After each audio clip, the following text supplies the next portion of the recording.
नमस्कार साथियों, मैं नीरज कांति आप सभी का स्वागत करता हूं आपके अपने चैनल एनके ग्लोबल एजुकेशन पर। साथियों, इस वीडियो में हम देखने वाले हैं NCERT class 6 chapter number 12 buildings, paintings and books. साथियों, यह 6th जो क्लास हिस्ट्री है उसका ये लास्ट चैप्टर हमें यहाँ पर नजर आ रहा है, जिसके अंदर हम पढ़ेंगे कि किस तरह से भारत के अंदर, स्पेसिफिकली एंशियंट इंडिया के अंदर जो बिल्डिंग्स हैं, पेंटिंग्स हैं और बुक्स, इन सभी का जो विकास है वो हमें देखने को मिलता है। किस तरह से जो भारतीय सभ्यता और संस्कृति की झलक है वह इन सभी के माध्यम से हमें प्राप्त होती है। तो यहाँ पर कहानी की जो शुरुआत है वो आप देख सकते हो, सामी नाम का एक लड़का होता है जो कि क्या है, बेसिकली व्हील चेयर के ऊपर कुतुब मीनार घूमने गया है और यहाँ पर वह देखता है कि एक आयरन पिलर है और इस आयरन पिलर से यहाँ पर क्या है, जो चैप्टर है उसकी शुरुआत की गई है। इमेज के अंदर आप देख सकते हो कुतुब मीनार के पास में ही यह आपको आयरन पिलर देखने को मिलेगा। साथियों, इस आयरन पिलर की खास बात यह है कि ये दिल्ली के मेहरौली के अंदर अवस्थित है और मेहरौली के अंदर ही हमें कुतुब मीनार देखने को मिलता है। अब ये जो पूरा कुतुब मीनार, बेसिकली ये जो आयरन पिलर आप देख रहे हो वह 7.2 मीटर की हाइट इसकी देखने को मिलती है। इसी के साथ साथ इसका जो पूरा वजन है वो 3 टन हमें देखने को मिलता है। आगे हम यहाँ पर देखते हैं कि इस आयरन पिलर के ऊपर हमें एक डेट भी देखने को मिलती है, जो कि क्या है, इंस्क्रिप्शन के रूप में इस आयरन के ऊपर खुदा हुआ है और इसके ऊपर चंद्र नामक शासक का भी वर्णन हमें देखने को मिलता है। और ये चंद्र शासक, इस डेट के आधार पर हमें पता चलता है कि संभवतः चंद्रगुप्त मौर्य की चंद्रगुप्त जो शासक, गुप्त साम्राज्य के शासक थे, उनकी यहाँ पर बात की जा रही है। तो ध्यान रखिएगा, चंद्रगुप्त द्वितीय की यहाँ पर बात की जा रही है। इसी के साथ साथ यहाँ पर इंस्क्रिप्शन, इसके ऊपर डेट भी हमें यहाँ पर देखने को मिलती है। इसकी सबसे ज्यादा खास बात है इसकी मेटलर्जी। मेटलर्जी का मतलब इसका धातु विज्ञान। इसका धातु विज्ञान इस प्रकार से है कि इसके ऊपर आज भी हमें जंग नहीं नजर आता है। यानी लोहा होता है, उसका एक निश्चित समय होता है और वह समय के साथ क्या होता है, खराब हो जाता है। लेकिन इस लोहे की खास बात है कि इसके ऊपर आज तक जंग नहीं लगा है। ठीक है, तो ये मेटलर्जी का आप सीधा मतलब समझ गए, धातु विज्ञान। अब ये तो इस समय की हमें मेटलर्जी के बारे में पता चलता है, लेकिन अगर हम इससे भी पहले की बात करें, जैसे कि हड़प्पा सभ्यता की, तो वहां पर हमने पहले ही देख रखा है चैप्टर में कि यह लोग कोपर का बेसिकली वस्तुओं का निर्माण किया करते थे। इसी के साथ साथ कोपर और टिन को मिलाकर यह ब्रोंज की वस्तुओं को भी बनाया करते थे। ठीक है, इसी के साथ साथ यही कारण है कि पूरी की पूरी हड़प्पा सभ्यता को ब्रोंज एज सिविलाइजेशन के नाम से भी जाना जाता है। इसी के साथ साथ हड़प्पा सभ्यता के बाद का जो समय है, जिसको हम वैदिक सिविलाइजेशन के नाम से जानते हैं, वैदिक सिविलाइजेशन का जो टाइम है और मेगालिथिक का जो टाइम है वह बेसिकली क्या है, आयरन एज कहलाता है। ठीक है, इसी के साथ साथ इस टाइम पर हमें विभिन्न प्रकार, यानी आज के टाइम पर हमें क्या है, विभिन्न प्रकार के जो आयरन है वो देखने को मिलते हैं, जैसे कि फोर्ज आयरन, इसके अलावा रोट आयरन, इसी के साथ साथ कास्ट आयरन। ठीक है, ये कुछ आयरन के प्रकार भी हमें नजर आते हैं। अब यहाँ पर हमें देखने को मिलता है, अब बात आती है, मेटलर्जी हमारी इतनी अच्छी थी इस समय पर, अब बिल्डिंग्स की बात कर लेते हैं। तो इस टाइम पर क्या है कि जो हमारे क्राफ्ट पर्सन है, ना सिर्फ मेटलर्जी के अंदर एडवांस थे, बल्कि बिल्डिंग्स को बनाने में और उनके ऊपर बाकी बारीक नक्काशियां करने में भी बहुत ही ज्यादा एडवांस थे। उदाहरण के लिए हमें बहुत सारे स्तूप देखने को मिलते हैं। अब स्तूप क्या होता है, एक माउंड लाइक स्ट्रक्चर होता है। ठीक है, अब जिसके अंदर हम क्या देखते हैं कि जमीन के अंदर जनरली क्या होता है, एक स्मॉल बॉक्स होता है, जिसके अंदर हमें देखने को मिलता है कि ये जो स्तूप है, इस स्तूप का हार्ट हमें नजर आता है।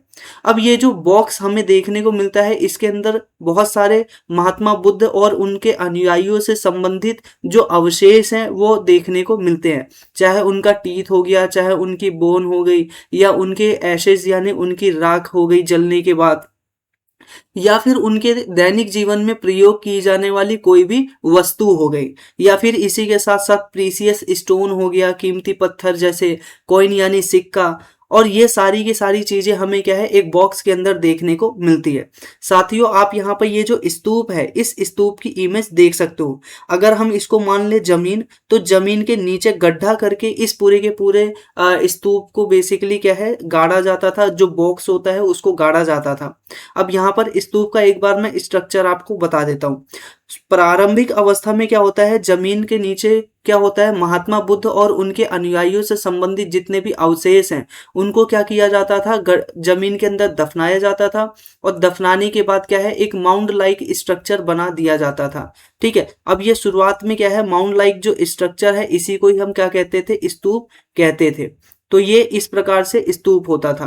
बाद के समय में क्या हुआ, जो स्तूप की संरचना है वो और भी ज्यादा जटिल होने लग गई। क्या होता है, इसके ऊपर क्या है एक वर्गाकार आकृति बनाई जाने लग गई, जैसा कि आप यहाँ पर इमेज में देख रहे हो। ठीक है, अब बेसिकली क्या है, ये तो है पूरा का पूरा स्तूप। यहाँ पर क्या है, ये है स्तूप। इसी के साथ साथ यहाँ पर ये जो बेसिकली वर्गाकार संरचना बनाई गई है ऊपर इसके, इसको बेसिकली बोला जाता है हर्मिका। तो ये ध्यान रखिएगा, इसके ऊपर क्या है आपको हर्मिका यहाँ पर नजर आएगा। फिर इसके ऊपर बाद के समय में क्या हुआ, छतरी नुमा एक आकृति बनाई जाने लग गई। ठीक है, अब इसी छतरी नुमा जो आकृति है इसको बेसिकली मस्तूल बोला जाता है। ये बेसिकली क्या है, आप यहाँ पर मस्तूल देख सकते हैं। ठीक है, तो इस प्रकार से हमने देखा, ये है स्तूप, ये है हर्मिका, इसके ऊपर मस्तूल, और ये जो मस्तूल है इसको कई स्थानों पर यष्टि भी लिखा जाता है। तो इस चीज को आप ध्यान में रखिएगा। अब बाद के समय में क्या हुआ कि ये जो स्तूप है इसका जो बाहरी आवरण है, बेसिकली अशोक के टाइम पर हमें क्या देखने को मिलता है कि चारों ओर से इसको क्या है पत्थर के द्वारा बनाया जाने लग गया।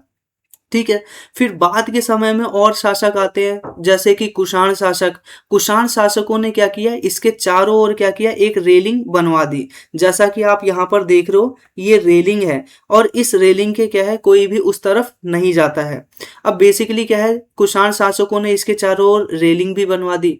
फिर बाद में क्या होता है, अन्य शासक आते हैं, जैसे कि यहाँ पर हमें देखने को मिलता है, ये क्या करते हैं, इस स्तूप के चारों ओर गेट बनवा देते हैं। ठीक है, तो इस प्रकार से हमें इसके चारों ओर गेट देखने को मिलता है। अब ये जो गेट बना है इसको हम क्या बोलते हैं, तोरण द्वार बोलते हैं। ध्यान रखिएगा, ये क्या है, तोरण द्वार है। इसी के साथ साथ यहाँ पर जो रेलिंग बनाई गई है, यानी चारों ओर क्या है इस प्रकार से एक प्रकार से घेरा बनाया गया है, इसको रेलिंग ही बोला जाता है।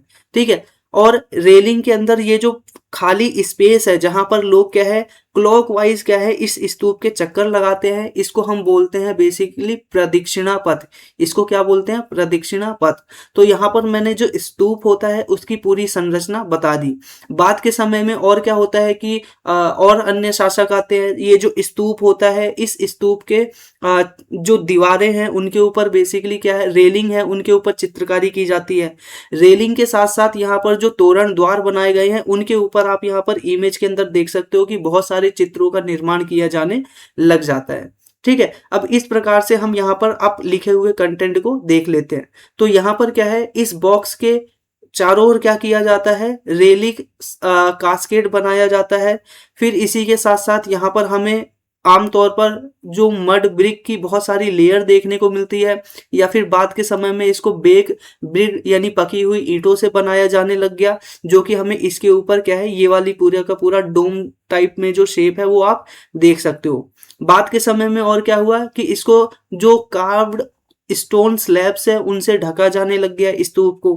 फिर इसी के साथ इसके चारों ओर क्या किया गया, प्रदक्षिणा पथ बनाया गया। फिर इसको और सुरक्षित रखने के लिए इसके चारों ओर रेलिंग बनाए गए। फिर जो स्तूप है उसको और ज्यादा सजाने के लिए इसके चारों ओर क्या किया गया, गेटवे का निर्माण किया गया। ठीक है, जिसको मैंने अभी तोरण द्वार बोला। इसी के साथ हमें यहाँ पर देखने को मिलता है कि रेलिंग और जो गेटवे है बाद के समय में इनको डेकोरेटेड किया जाने लग गया, और इसके ऊपर बहुत सारे स्कल्पचर्स यानी मूर्तियों का निर्माण यहाँ पर हम देख सकते हैं। ठीक है, इसी प्रकार से हम देख सकते हैं कि ऐसे ही स्तूप हमें भारत के अंदर विभिन्न स्थानों पर थे जहां जहां हमें बौद्ध धर्म का प्रसार देखने को मिलता है। उदाहरण के लिए सांची के साथ साथ हमें यहाँ पर देखने को मिलता है अमरावती में। अमरावती के साथ साथ यहाँ पर भरहुत के अंदर, भरहुत के साथ साथ हमें बोध गया के अंदर और विभिन्न स्थानों पर क्या है, हमें इस प्रकार से स्तूप देखने को मिलते हैं जहां जहां बौद्ध धर्म से संबंधित कोई स्पेसिफिक चीज थी। इसी के साथ साथ यहाँ पर हमें देखने को मिलता है कि ये जो बेसिकली क्या है, स्तूप था, इन स्तूपों के साथ साथ बहुत सारी हमें क्या है, बिल्डिंग भी देखने को मिलती है। यानी यहाँ पर हम अपने कारीगरों की बात कर रहे हैं, बिल्डिंग्स की यहाँ पर हम बात कर रहे हैं। ठीक है, तो बिल्डिंग्स के रूप में हम देखते हैं कि बाद के समय में क्या होता है, आर्टिफिशियल यानी मानव निर्मित केव यानी गुफाओं का भी निर्माण किया जाने लग गया। ठीक है, बौद्ध भिक्षुओं के लिए, और इनके ऊपर जो पूरी की पूरी दीवारें हुआ करती थी उनको हम क्या करने लग गए, स्कल्पचर्स यानी मूर्तियों के माध्यम से, पेंटिंग यानी चित्रकारी के माध्यम से इन गुफाओं को सजाया जाने लग गया। अब उदाहरण के लिए आप यहाँ पर देख सकते हो, हिंदू जो टेम्पल्स हैं उनका भी इस टाइम पर निर्माण होता हुआ यहाँ पर नजर आ रहा है। अब इस टाइम पर क्या है, जो प्रमुख डेटी है जैसे विष्णु, शिव, दुर्गा, इन सभी की पूजा की जाती थी और इनके मंदिरों का निर्माण किया जाता था। आमतौर पर क्या होता था कि जहां पर मुख्य देवी देवता रखे जाते थे या जिस रूम में रखे जाते थे उसको गर्भगृह बोला जाने लग गया। ठीक है, गर्भगृह वह स्थान होता है जहां पर जो मंदिर के मुख्य देवी देवता है उनका वास होता है। और वहां पर क्या है, हर किसी को जाने की इजाजत नहीं होती है। अगर आप यहाँ पर मंदिर का स्ट्रक्चर देखोगे तो पूरे भारत में हमें क्या है, विभिन्न प्रकार के जो मंदिर है वह देखने को मिलते हैं। उससे पहले आप यहाँ पर एक छूटा हुआ पॉइंट देख सकते हो, मैंने बताया सांची के अंदर इसी प्रकार के क्या है, हमें स्तूप देखने को मिलते हैं, अमरावती, भरहुत और इसी के अलावा बोध गया। शुरुआत में मड ब्रिक के द्वारा बनाया जाता है, संभवतः इसको अशोक के टाइम पर बनाया गया था। बाद के समय में इसमें रेलिंग्स और गेटवे का निर्माण किया जाने लग गया और इसमें फिर बाद में क्या है, यहाँ पर बारीक नक्काशियां की जाने लग गई और ये संभवतः क्या है, कुषाण शासकों के द्वारा किया गया होगा। तो ध्यान रखिएगा, अशोक शासक, कुषाण शासक, इन सभी का महत्वपूर्ण योगदान रहा बौद्ध धर्म के प्रसार के अंदर। अब हम यहाँ पर बात करते हैं मंदिरों की। तो यहाँ पर हमें अलग अलग मंदिर देखने को मिलते हैं, जैसे कि आप यहाँ पर भीतर गांव का टेम्पल देख सकते हो जो कि उत्तर प्रदेश के अंदर अवस्थित है। यहाँ पर अभी हम इस टेम्पल की बात कर रहे हैं। यहाँ पर क्या है, आप देख सकते हो, इसको क्या है, पकी हुई मिट्टी के द्वारा और मिट्टी के ईंट के द्वारा और इसी के साथ साथ स्टोन के द्वारा बनाया गया है। तो ध्यान रखिएगा, ये एग्जाम में ऐसे ही पूछा जा सकता है कि भीतर गांव का जो टेम्पल है वो कौन से पत्थर से बना हुआ है। तो ध्यान रखिएगा, बेक ब्रिक्ड के द्वारा और इसी के साथ साथ स्टोन के द्वारा इसको बनाया गया है। इसी के साथ साथ आप यहाँ पर दूसरी इमेज में देख सकते हो, मंदिर का दूसरा प्रकार है जो कि क्या है, मोनोलिथ प्रकार का यहाँ पर टेम्पल आप देख सकते हो। अब मोनोलिथ क्या होता है, यहाँ पर आप देख रहे हो, इसको ईंट के द्वारा और पत्थर के द्वारा बनाया जा रहा है।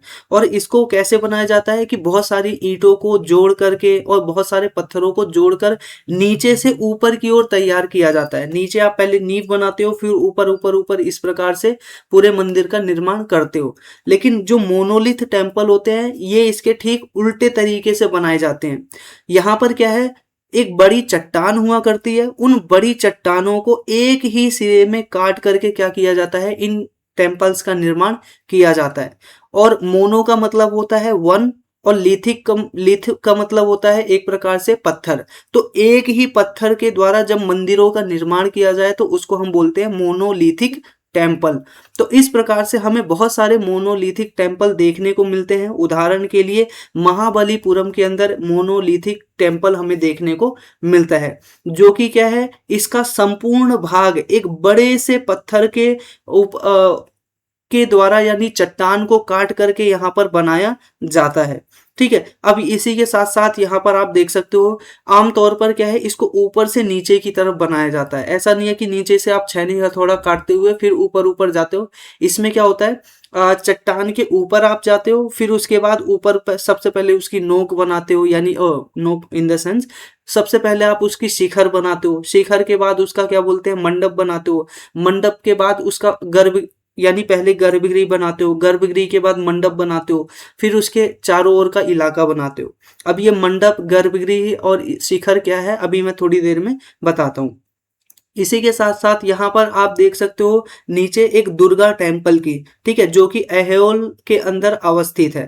ठीक है, तो ये आपने 3 टेम्पल देख लिया। ये भी बेसिकली क्या है, आप यहाँ पर सर्कुलाकार आकृति में ये पूरे मंदिर को देख सकते हो। अब यहाँ पर आप देखिए, सबसे पहले क्या है, ये जमीन का जो बेस है, ठीक है, ये हमें देखने को मिलता है। फिर उसके ऊपर क्या है, एक स्ट्रक्चर बनाया जाता है, और उसके ऊपर ये जो नीचे स्ट्रक्चर है, ये वाला पोर्शन, इसको बेसिकली वह स्थान के रूप में बनाया जाता है जहां पर मुख्य जो देवी देवता हैं वहां पर मूर्ति बैठाई जाती है। और चूंकि यहाँ पर मुख्य देवी देवता की मूर्ति है, इसी वजह से इसको बोला जाता है गर्भगृह। ठीक है, तो ध्यान रखिएगा, ये पोर्शन होता है गर्भगृह, और गर्भगृह के ठीक ऊपर बनाया जाता है शिखर। ठीक है, हालांकि ये समय के साथ क्या है, टूट गया है, अदरवाइज इसकी संरचना आगे इस प्रकार से होती है जैसा कि आप ये बाकी शिखरों को देख रहे हो इस तरह से। ठीक है, तो यहाँ पर हमें ऊपर शिखर देखने को मिलता है। अब ये जो बाकी पोर्शन बच गया, ठीक है, यहाँ पर बोला जाता है इसको मंडप। इसको क्या बोला जाता है, मंडप। और मंडप के अंदर जो लोग हैं वो एकत्रित होकर भजन वगैरह किया करते हैं। तो इस प्रकार से हमें पूरा का पूरा मंदिर का स्ट्रक्चर देखने को मिलता है। आइए अब क्या करते हैं, एक बार कंटेंट जो लिखा है उसको भी देख लेते हैं। तो हमने सबसे पहले देखा भीतर गांव का टेम्पल। ठीक है, यहाँ पर क्या है, इसके ऊपर एक टावर बना हुआ है जिसको हम शिखर के नाम से जानते हैं, और इसी शिखर के ठीक नीचे हमें देखने को मिलता है गर्भगृह। गर्भगृह वह स्थान होता है या फिर पवित्र स्थान होता है जहां पर क्या है, बेसिकली मुख्य देवी देवता की मूर्ति रखी जाती है। इसी के साथ साथ जहां पर लोग इकट्ठे होते हैं उसको हम बोलते हैं मंडप। और इस प्रकार से हम यहाँ पर आगे देखते हैं महाबलीपुरम के अंदर, जो कि ऐहोल के अंदर है, वहां पे भी इस प्रकार की हमें मंदिर देखने को मिलते हैं, जिसको क्या है, फाइन स्टोन टेम्पल के रूप का एक प्रमुख उदाहरण हमें यहाँ पर देखने को मिलता है। यानी ये आप जो दुर्गा टेम्पल देख रहे हो, इसको पूरी तरह से क्या है, स्टोन यानी पत्थर के द्वारा तैयार किया गया है। और यहाँ पर आपने देखा कि ये जो टेम्पल है इसका क्या है, ईंटों के द्वारा बनाया गया है, इसको बेसिकली चट्टान के द्वारा बनाया गया है। तो इस प्रकार से हमें इंडिया के अंदर टेम्पल आर्किटेक्चर देखने को मिलता है। अब हम यहाँ पर आगे बात करते हैं, how were stupa and temples were built. अभी हमने टेम्पल और स्तूप देखा, उसके फीचर्स देखे। अब हम बात करते हैं कि इनको किस प्रकार से बनाया जाता है। अब किस प्रकार से का सीधा मतलब है कि इनको आमतौर पर जो पैसा है वो राजा रानी के माध्यम से दिया जाता है। इसी के साथ कैसे बनाया जाता है, तो बेसिकली क्या होता है, सबसे पहले अच्छी क्वालिटी के आप स्टोन चुनते हो या ईंट चुनते हो, फिर उसके क्या करते हो, क्वेरिंग करते हो, यानी उसको क्या है, एक निश्चित आकार में ढालते हो। फिर उसके बाद क्या है, उसका ट्रांसपोर्टेशन करते हो, जहां मंदिर बनना होता है या मोनेस्ट्री बननी होती है, स्तूप बनना होता है, वहां तक उसको पहुंचाते हो। फिर उसके बाद क्या है, ऐसे बड़े बड़े ब्लॉक्स को फिर क्या करते हो आप, जिस शेप में आपको काटना हो या जो भी मूर्ति बनानी हो, ठीक है, वह आप उसको क्या है, पिलर के ऊपर और वॉल के अंदर क्या है, और फ्लोर और सीलिंग, इस प्रकार से जो जो आपको बनाना हो उन पत्थरों से बनाते हो। इसी के साथ साथ क्या है, यह जो काम है वो प्रिसाइजली किया जाता है और राइट पोजीशन में करना जरूरी है। अगर क्या है, एक छेनी अगर गलत स्थान पर लगा या फिर एक हथौड़ा गलत स्थान पर लगा, तो क्या है, पूरा का पूरा जो पत्थर है वो खराब होने की संभावना होती है। इसी के साथ साथ हमें यहाँ पर जो आप इमेज देख रहे हैं वह आप जैन मोनेस्ट्री के रूप में देख सकते हो, जो कि हमें उड़ीसा के अंदर देखने को मिलती है। इसी के साथ साथ यहाँ नीचे आपको इमेज में दिखाया भी है कि किस तरह से जो लोग हैं इस प्रकार का औजार लेकर जो मंदिर है उन या फिर मोनेस्ट्री है या फिर स्तूप है, उसकी दीवारों के ऊपर चित्रकारी किया करते थे। तो यहाँ पर इमेज के अंदर दिखाया है कि किस तरह से ये लोग काम करते हैं। ठीक है, इसी के साथ यहाँ पर हम आगे देखते हैं कि नेशनल म्यूजियम के अंदर ये जो बेसिकली कार्विंग पूरा का पूरा ये एक प्रकार से स्ट्रक्चर है वो अभी भी रखा हुआ है। ठीक है, यहाँ पर हम आगे देखते हैं कि अब इसी के देखो, राजा रानी के माध्यम से तो बेसिकली इन स्तूपों का, मोनेस्ट्रीज का, बिहारों का, मंदिरों का यानी टेम्पल का निर्माण किया ही जाता था। लेकिन कभी कभी क्या होता है, स्तूपों और मंदिरों का निर्माण करने के लिए जो लोग हैं वो अपनी तरफ से भी गिफ्ट लेकर आया करते थे, चाहे वो डेकोरेटेड बिल्डिंग मटेरियल के संदर्भ में हो या फिर कोई भी अन्य वस्तुओं के संदर्भ में। उदाहरण के लिए हमें देखने को मिलता है आइवरी का काम करने वाले एक क्या बोलते हैं एसोसिएशन के माध्यम से सांची का जो स्तूप है, ठीक है, मध्य प्रदेश के अंदर, उसका क्या है गेटवे का उन्होंने निर्माण करवाया था। ठीक है, तो ध्यान रखिएगा, ये बार बार एग्जाम में पूछा जाता है कि सांची के स्तूप का जो निर्माण है उसके एक गेटवे का निर्माण है वो क्या है आइवरी का काम करने वाले वर्कर्स के एसोसिएशन ने बेसिकली दान दिया था या फिर बनवाया था। ठीक है, इसी के साथ साथ जो मर्चेंट्स होते हैं, फार्मर्स होते हैं, और यहाँ पर गार्लैंड मेकर होते हैं, परफ्यूम मेकर्स होते हैं, ब्लैक स्मिथ होते हैं, गोल्ड स्मिथ होते हैं, हंटर, और इसी के अलावा सैकड़ों जो महिला और पुरुष हैं उन सभी के माध्यम से क्या है योगदान दिया जाता है इन स्तूपों और मंदिरों का निर्माण करने के लिए। ठीक है, और आमतौर पर क्या होता है इन महिला एवं पुरुषों और जो आइवरी का काम करने वाले जैसे व्यापारियों का जो एसोसिएशन है उसका भी हमें नाम कैसे पता चलता है, क्योंकि सांची के स्तूप के ऊपर क्या है उनका नाम लिखा हुआ है कि इस स्तूप का जो निर्माण है वह क्या है आइवरी के काम करने वाले एक एसोसिएशन के माध्यम से करवाया गया। जैसे आपने कभी देखा होगा कि जब भी आप किसी धर्मशाला या मंदिर में जाते हो तो आपको वहां पर पंखों के ऊपर क्या है लोगों के नाम लिखे नजर आते हैं, या कोई वाटर कूलर है तो उसके ऊपर नाम लिखे हुए नजर आते हैं कि इसको इस व्यक्ति के द्वारा यहाँ पर लोगों के द्वारा दान दिया गया। तो इस प्रकार का सिस्टम हमें यहाँ पर उस समय भी नजर आता है कि पिलर के ऊपर, रेलिंग्स के ऊपर, वॉल्स के ऊपर क्या है लोगों के नाम लिखे जाते थे जिसने उसमें अपना सहयोग दिया था उसको कंस्ट्रक्ट कराने में या फिर बनवाने में। ठीक है, तो हमने यहाँ पर जो बिल्डिंग है, स्ट्रक्चर है, उसको देख लिया, मंदिर की संरचना, स्तूप की संरचना। अब हम बात करते हैं अपने नेक्स्ट पोर्शन की जो कि क्या है पेंटिंग्स। अब यहाँ पर आप देख सकते हो अजंता गुफा की एक पेंटिंग है जो जहाँ पर आपको लॉर्ड विष्णु की एक मूर्ति यहाँ पर आप देख सकते हो। इसके पीछे बहुत सारे जो लोग हैं जो क्या बोलते हैं बंदर हो गए या फिर क्या बोलते हैं देवतागण, आप यहाँ पर हल्का सा देख सकते हो। ये सारे के सारे जो लोग हैं वो क्या है नजर आ रहे हैं। ये बेसिकली क्या है अजंता के अंदर एक पेंटिंग है जो कि क्या है विष्णु को यहाँ पर डिस्क्राइब करते हुए नजर आ रही है। तो बात आती है कि अब देखो इस टाइम तक क्या है हमारे पास जो पेंटिंग्स है उनका भी इतना ज्यादा डेवलपमेंट हो गया था कि आप यहाँ पर एक बार देखिए कि कितना बारीक तरीके से या कितना फाइन तरीके से क्या है पूरा का पूरा ये जो विष्णु भगवान की मूर्ति है उसका निर्माण किया गया है। ठीक है, कितने अच्छे से उनका जो फेशियल एक्सप्रेशन है आप उसको ही देख के क्या है समझ सकते हो कि जो इस समय के जो लोग हैं, ठीक है, वह कितने ज्यादा स्किलफुल हो गए थे। इसी के साथ साथ यहाँ पर हम आगे देखते हैं कि अजंता के अंदर, केव के अंदर हमें यहाँ पर बहुत सारे क्या है पेंटिंग्स देखने को मिलते हैं।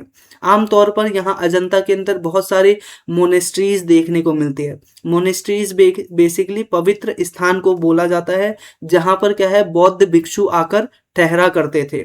और इसी के साथ साथ ये लोग क्या करते थे आमतौर पर इन दीवारों को, या लोग जो होते हैं इन दीवारों को क्या करते थे डेकोरेट किया करते थे पेंटिंग के माध्यम से। इसी के साथ साथ यहाँ पर क्या है चूंकि उस एरिया में यानी उस पर्टिकुलर एरिया में बहुत ज़्यादा डार्कनेस हुआ करता था, इस वजह से हमें देखने को मिलता है कि ये जो पूरा काम है टॉर्च की लाइट में किया जाता था। और कलर के रूप में आप देख रहे हो कि ये लोग क्या करते थे इतने विविड कलर का यूज किया करते थे कि आज लगभग इतने साल हो गए हैं, 1500 साल हो गए हैं, उसके बावजूद भी आज तक इनका जो कलर है वो मिटा नहीं। यानी इतने ज्यादा क्या बोलते हैं विविड, इतने ज्यादा स्ट्रॉन्ग कलर का वह यूज करते हैं। आप यहाँ पर जो मंदिर जो एक प्रकार से टेम्पल है या फिर जो स्तूप है उसकी एक बेसिकली छत को यहाँ पर देख सकते हो कि किस प्रकार से यहाँ पर इंट्रिकेट तरीके से, किस प्रकार से वॉल्यूप्टिस तरीके से क्या है यहाँ पर डिजाइन किया गया है। अब यहाँ पर आमतौर पर ये जो बेसिकली कलर बनाए जाते थे वह इतने पक्के इस वजह से होते थे क्योंकि इनको प्लांट से निकाला जाता था। इसी के साथ साथ यहाँ पर क्या है जो मिनरल्स हुआ करते थे, खनिज हुआ करते थे, उनके द्वारा तैयार किया जाता था। फॉर एग्जाम्पल काला कलर बनाना हो तो चारकोल का यूज करेंगे, अगर ग्रीन कलर बनाना हो तो क्या करेंगे एक प्रकार से पत्तियों का प्रयोग करेंगे, पिंक कलर बनाना हो तो किसी भी प्रकार का क्या बोलते हैं पिंक कलर का बेसिकली पौधा होगा उसका यूज कर लेंगे। अगर येलो कलर बनाना हो तो गेंदे का फूल कर लेंगे। तो इस प्रकार से हमें यहाँ पर कलर बनाते हुए ये लोग नजर आते हैं। इसी के साथ साथ अब बात करते हैं हम अपने next portion world of books, यानी अब जो इतिहास है वो बुक्स के अंदर हमें किस प्रकार से नजर आता है इसको डिटेल में देखते हैं। तो देखो इस टाइम पर क्या होता है कि जितनी भी किताबें लिखी जा रही हैं, ठीक है, उनको हम क्या बोल रहे हैं, एपिक बोल रहे हैं। ठीक है, अब एपिक बेसिकली क्या है, एक तरह से कह सकते हो कहानियां या फिर एक प्रकार से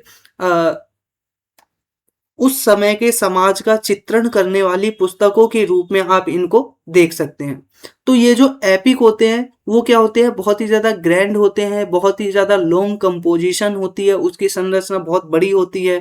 ठीक है, इसके अंदर जो हीरोइक फिगर होते हैं जैसे कि हीरो मैन या फिर क्या बोलते हैं वुमेन, हमें यहाँ पर देखने को मिलते हैं। ठीक है, यानी दूसरे शब्दों में हीरोइक फिगर भी देखने को मिलते हैं। और कभी कभी क्या है, इन स्टोरीज के अंदर जो देवी देवता हैं उनको भी शामिल किया जाता है। अब ये तो था basically north India south India दोनों की बात। अब हम एक छोटी सी बात कर लेते हैं सिर्फ और सिर्फ साउथ इंडिया के अंदर जो तमिल एपिक है उन सभी की। तो हमें देखने को मिलता है कि साउथ इंडिया के अंदर बहुत सारे इस प्रकार के तमिल एपिक थे। ठीक है, कहानी की किताबें थी, नोट किताबें, बस उनके पास क्या है, कुछ कहानियां थी। जैसे कि एक कहानी हमें देखने को मिलती है शिलप्पादिकरम की।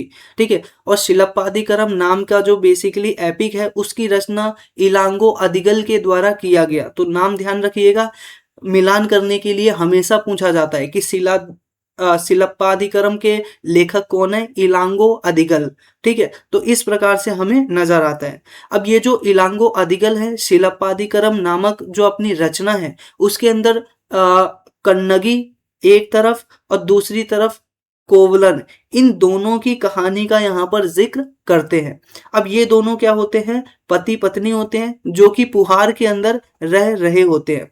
अब यहाँ पर होता क्या है कि जो कोवलन है वो क्या है, अपनी वाइफ को छोड़ करके यानी कन्नगी को छोड़ देता है और माधवी से प्रेम करने लग जाता है।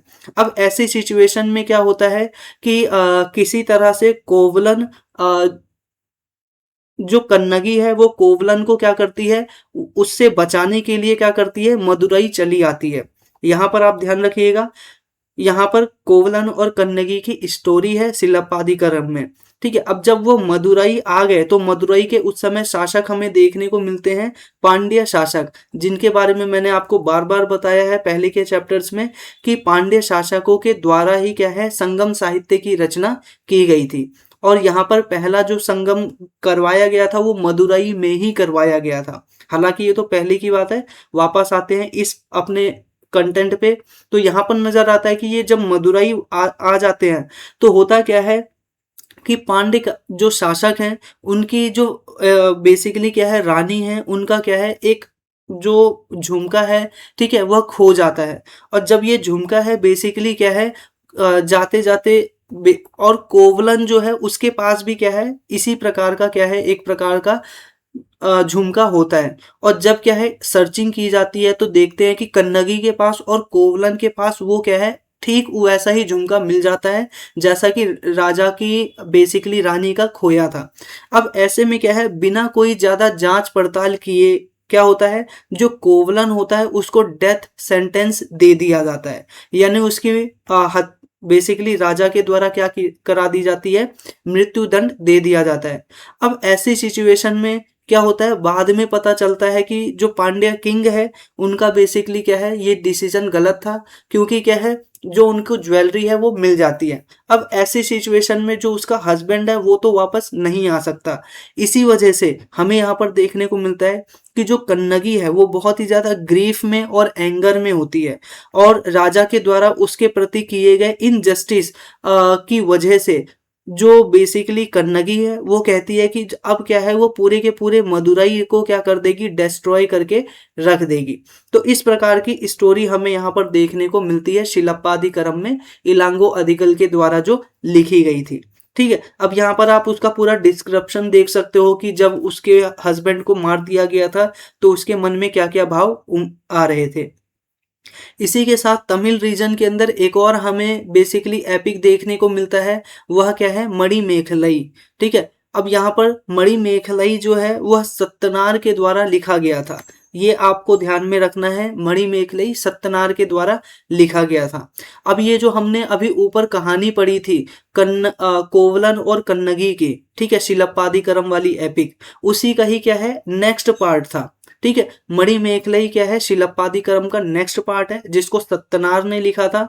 अब इसके अंदर बेसिकली जो कल्लन बेसिकली कोवलन है, और इसी के साथ साथ जो उसका प्रेमिका थी जो कि माधवी थी, मैंने आपको बताया था, उसकी डॉटर के बारे में ये पूरी की पूरी कहानी है कि किस तरह से उसका क्या बोलते हैं माधवी के द्वारा उसको उत्पन्न किया जाता है, और जो कोवलन है उसको छोड़कर चला जाता है। इसकी जो बेटी है उसको क्या बोलते हैं, फादर का प्यार नहीं मिलता है, और किस तरह से वो अपना जीवन बिताती है उसका यहाँ पर वर्णन किया गया है। ठीक है, तो दो एपिक हमने यहाँ पर देख लिए, कहाँ से, साउथ इंडिया से, तमिल रीजन से। अब हम बात करते हैं बेसिकली जो पूरा का पूरा प्रयाग रीजन है, यूपी का क्षेत्र है, वहां पर क्या है, कालिदास हमें देखने को मिलते हैं। ठीक है, अब कालिदास अपनी जितनी भी रचनाएं हैं वो संस्कृत में करते हैं। कालिदास ने बहुत सारी किताबों को लिखा, जैसे कि मालविकाग्निमित्रम। इसी के साथ साथ यहाँ पर उनके द्वारा लिखी गई अभिज्ञान शकुंतलम, अभिज्ञान शकुंतलम, मालविकाग्निमित्रम, ऐसी बहुत सारी किताबों को उनके द्वारा लिखा गया था। ठीक है, अब इसी के साथ उन्होंने लिखा था मेघदूतम। ठीक है, और ये सारी की सारी कालिदास की क्या है, बेस्ट नोन पोयम में से एक मानी जाती है। तो मैंने आपको बताया मालविका अग्निमित्रम, फिर इसी के साथ अभिज्ञान शकुंतलम, मेघदूतम, ये कालिदास की कुछ प्रमुख किताबें हमें देखने को मिलती हैं। ठीक है, तो इस प्रकार से ये सारी की सारी स्टोरियां हमें नजर आती है। अब यहाँ पर बात यह आती है कि इतनी सारी जो ओल्ड हमारी कहानियां थी, उन सभी को किस प्रकार से प्रिजर्व करके रखा जाता था। तो हमें देखने को मिलता है कि हिंदू रिलीजन के अंदर ऐसी बहुत सारी कहानियां थी। ठीक है, अब ये जो बहुत सारी कहानियां थी, बाद के समय में इनको क्या है, लिपिबद्ध किया गया, एक जगह पर लिखा गया, और जो लिखा गया उसी को हम बोलते हैं पुराण। ठीक है, तो ध्यान रखिएगा, पुराण बोला जाता है, और पुराण का शाब्दिक अर्थ ही है यहाँ पर क्या है, ओल्ड। पुराण का शाब्दिक अर्थ ही क्या होता है, ओल्ड। देखो मैं जब बता रहा हूं आपको, तो हिंदी इंग्लिश में आप यहाँ पर देखोगे पुरानाज लिखा हुआ है, और हिंदी में इसको ही क्या बोला जाता है, पुराण बोला जाता है, और णा को एन पढ़ा जाता है। ये आप सभी छोटी छोटी टर्मिनोलॉजी जो है जानते ही होंगे, यही सोच के क्या है आपको मैं इतना ज्यादा डिटेल में नहीं बता रहा हूँ। ठीक है, तो पुराणा होते हैं, जो पुराण होते हैं या फिर पुरानाज होते हैं, उसका शाब्दिक ही अर्थ हो गया ओल्ड। तो इस प्रकार से इस ओल्ड की बेसिकली स्क्रिप्चर्स के अंदर यानी किताबों के अंदर हमें गॉड और गॉडेस जो होती हैं उनकी कहानियां देखने को मिलती हैं। उदाहरण के लिए विष्णु, शिव, दुर्गा और पार्वती की कहानियां। ठीक है, इसी के साथ साथ इन पुराणों के अंदर हमें राजा महाराजाओं की भी कहानियां देखने को मिलती हैं। इसी के साथ साथ यहाँ पर क्या है कि पुराणों के अंदर हमें इसके बहुत सारे पार्ट देखने को मिलते हैं, और शुरुआती पार्ट के अंदर जो पुराण है उसके अंदर शुरुआती टाइम पर बताया गया है कि किस तरह से पहले पृथ्वी की उत्पत्ति हुई, फिर उसके बाद क्या है, देवी देवता यहाँ पर आए, देवी देवताओं में भी कौन प्रोमिनेंट थे उनसे संबंधित कहानियां, फिर नेक्स्ट स्टेज पर क्या है, राजा रानी की कहानियां बताई गई, फिर राजा रानी की कहानियों के बाद ऋषि मुनियों के बारे में क्या है, इन सभी के बारे में स्टेप बाय स्टेप क्या है इन पौराणिक कथाओं के अंदर हमें मेंशन देखने को मिलता है।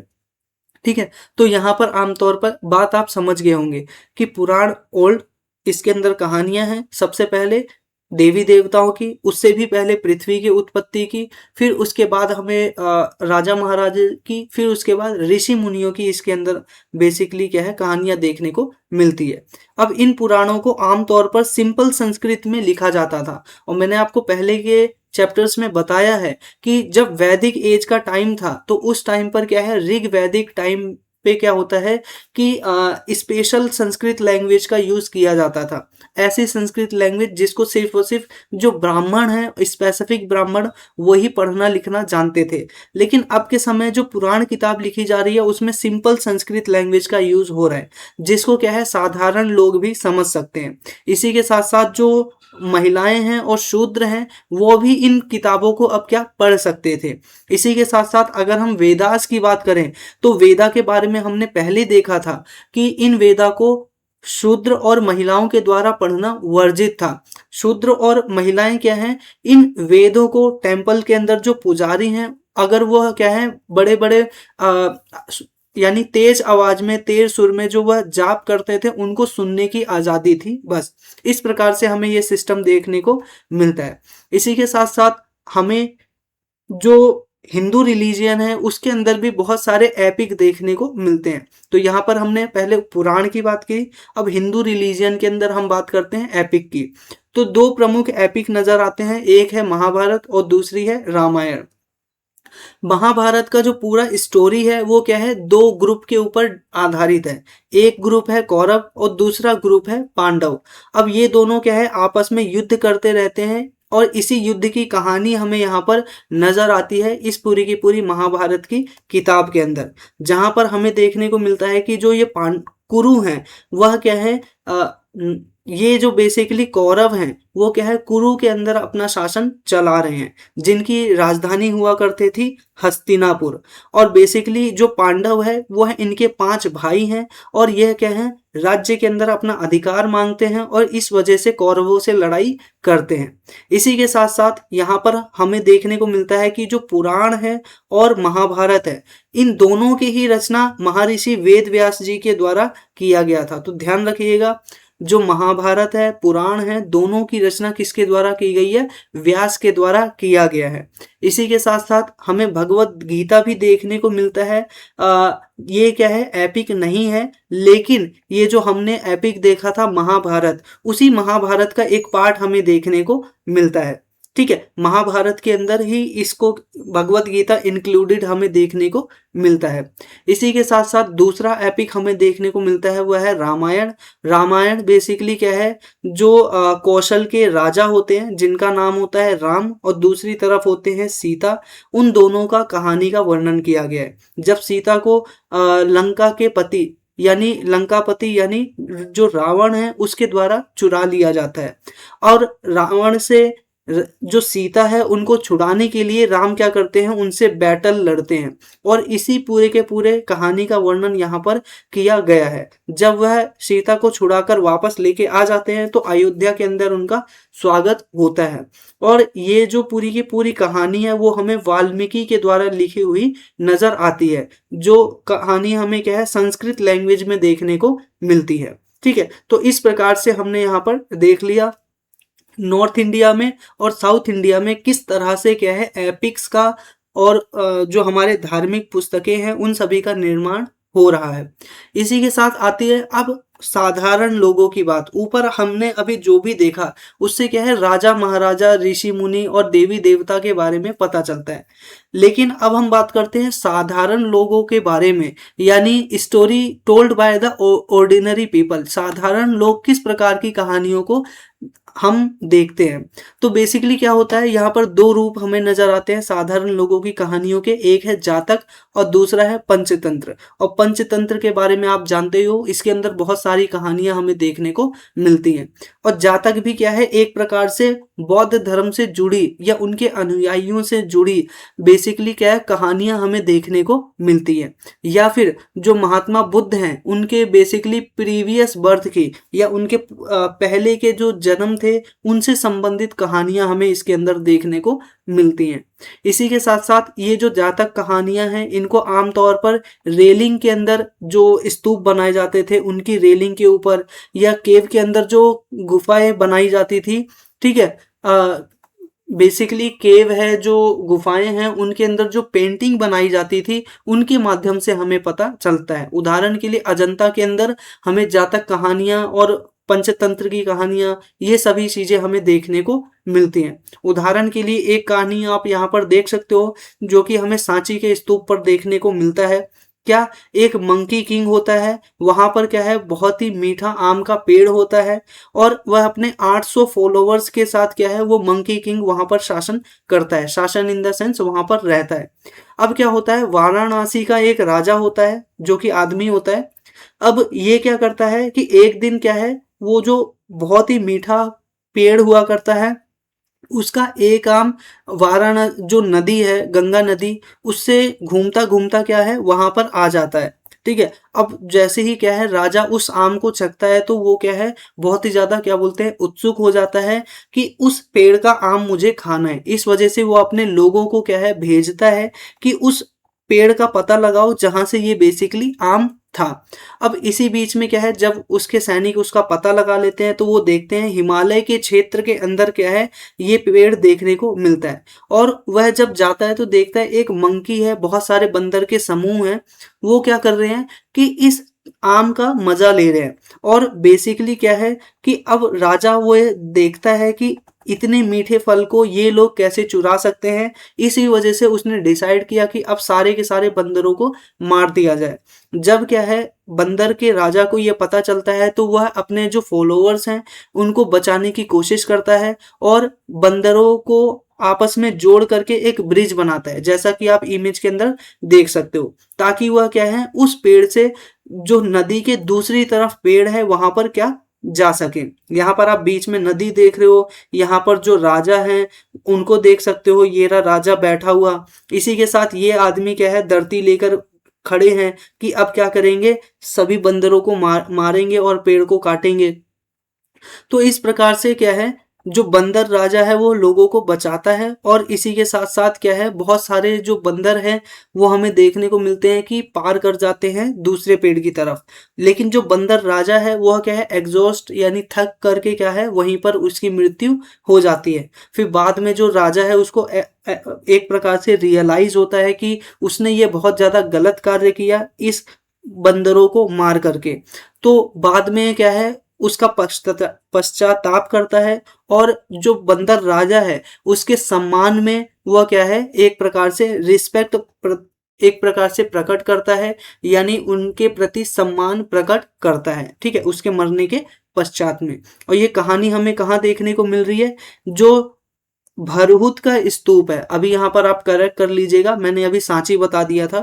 तो यहाँ पर क्या है जो भरहुत का स्तूप है उसके अंदर हमें ये बेसिकली जो कहानी है वो देखने को मिलती है। ठीक है, तो ये इस प्रकार की कहानी इस प्रकार देखने को मिलती है। आगे हम यहाँ पर देखते हैं कि और क्या क्या चीजें थी जिसके माध्यम से हमें क्या है उस प्राचीन समाज के बारे में हमें जानकारी प्राप्त होती है।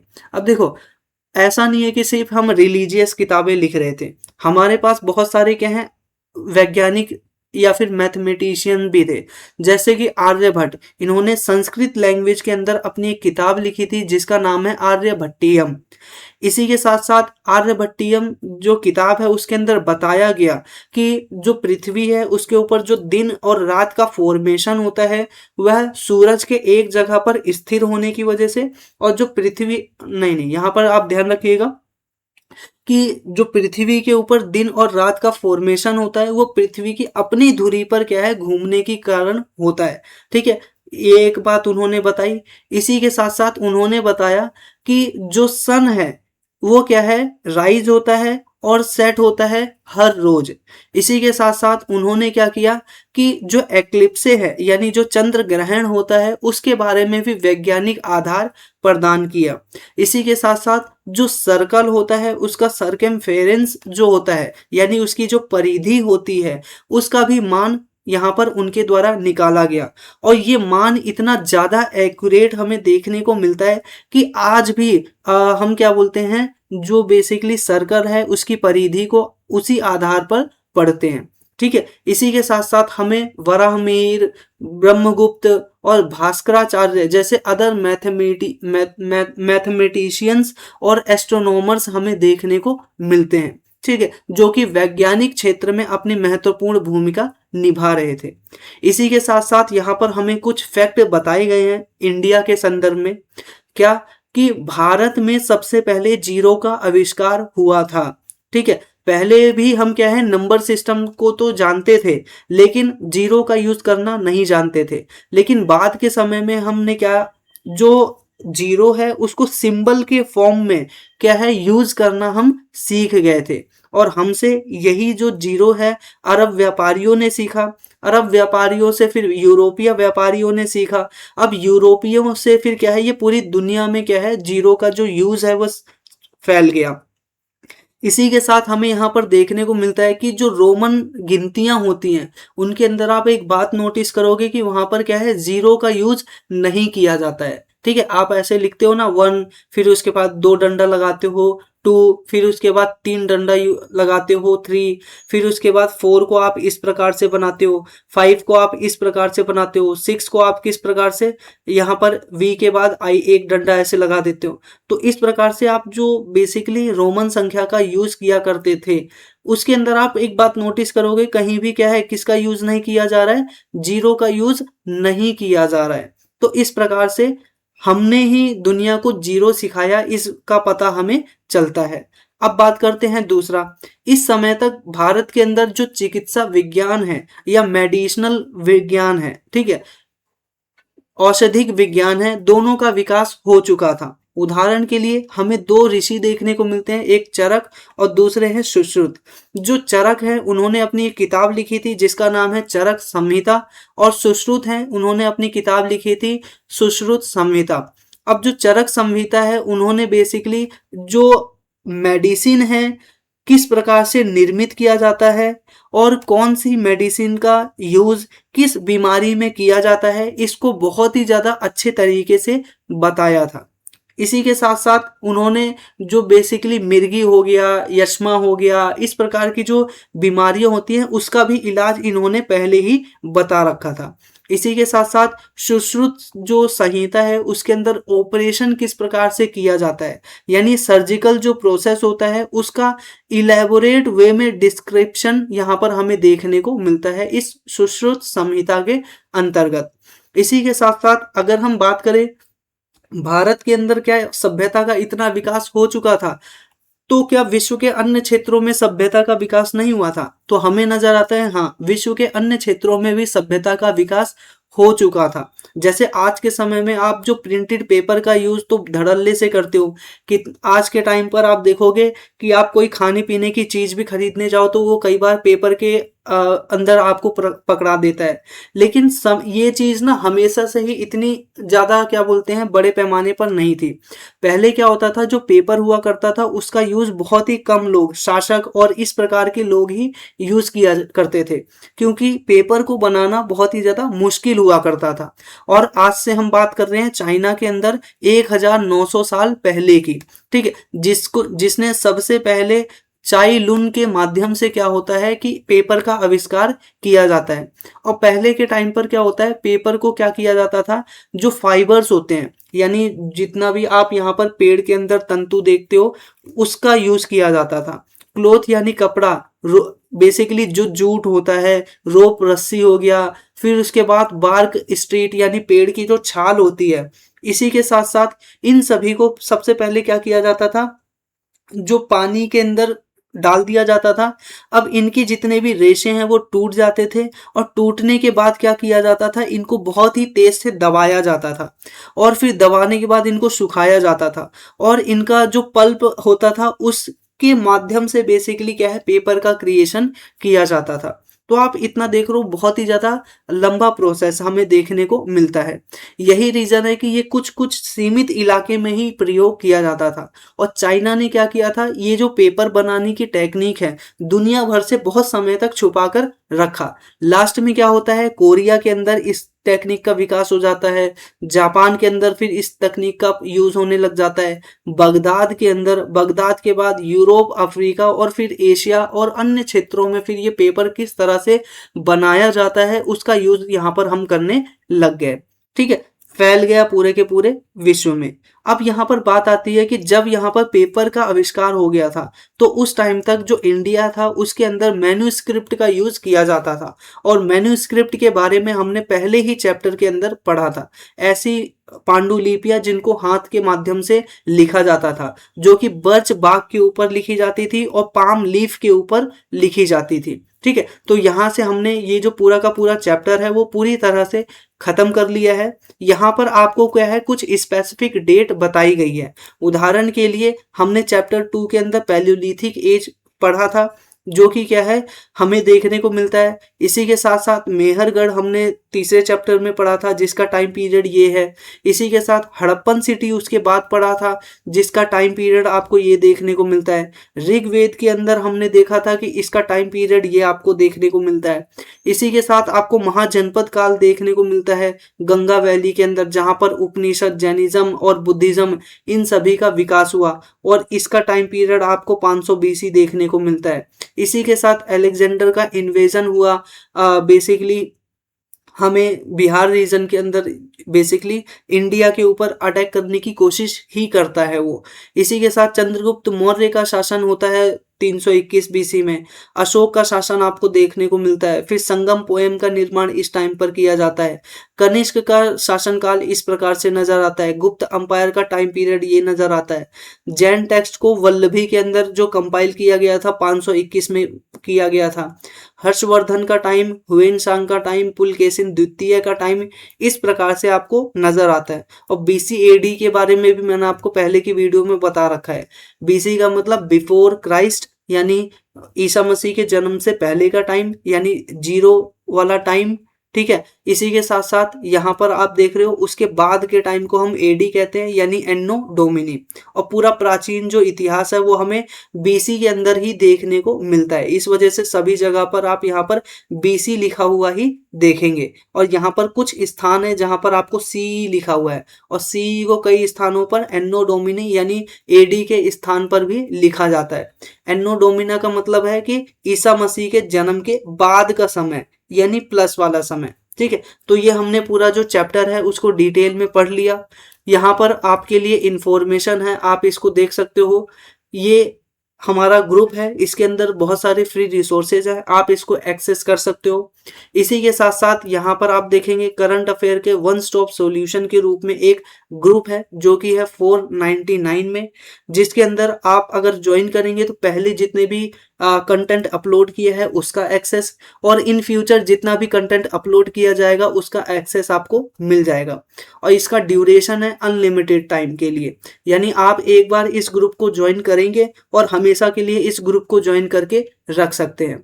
ठीक है, अब करंट अफेयर का वन स्टॉप सॉल्यूशन है जिसके अंदर आपको डेली बेस पर करंट अफेयर, वीकली बेस पर करंट अफेयर, इसी के साथ मंथली बेस पर करंट अफेयर, इसी के साथ पूरे साल भर का करंट अफेयर बुकलेट जो पीडीएफ के फॉर्म में है वो आपको प्राप्त होने वाला है।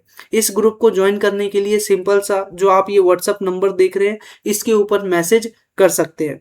ठीक है, इसी के साथ साथियों आप यहाँ पर टेलीग्राम आईडी दी गई है, इसके ऊपर भी कांटेक्ट कर सकते हैं। आप यहाँ पर अपना जो मंथली मैगजीन है वो किस इस प्रकार से देख सकते हैं। इसी के साथ इंडियन पॉलिटी का पूरे साल भर का करंट अफेयर का कंपाइलेशन एक ही जगह पर देखने को मिल जाएगा। ये पिछले साल की मैगजीन आप यहाँ पर देख सकते हो। इन फ्यूचर में 27-28 की जो तैयारी कर रहे हैं या उससे आगे, उनके लिए क्या है नई मैगजीन इसी प्रकार से आपको देखने को मिलेगी। ये हिस्ट्री का आप यहाँ पर देख सकते हो, फिर उसके बाद आर्ट एंड कल्चर का, फिर इसी के साथ इंडियन इकोनॉमी का, सभी सब्जेक्ट का आपको जो मटेरियल है वो इसी प्रकार से मिलने वाला है। तो ये हो गया अपना पूरा का पूरा चैप्टर। तो मुझे उम्मीद है आपको यह जो वीडियो है वो जरूर पसंद आई होगी। अगर वीडियो पसंद आई हो तो वीडियो को लाइक जरूर कर लीजिएगा, चैनल को सब्सक्राइब कर लीजिए इस प्रकार से रेगुलर बेस पर वीडियो देखने के लिए। इसी के साथ साथियों मिलते हैं आपसे नेक्स्ट वीडियो में, तब तक के लिए नमस्कार।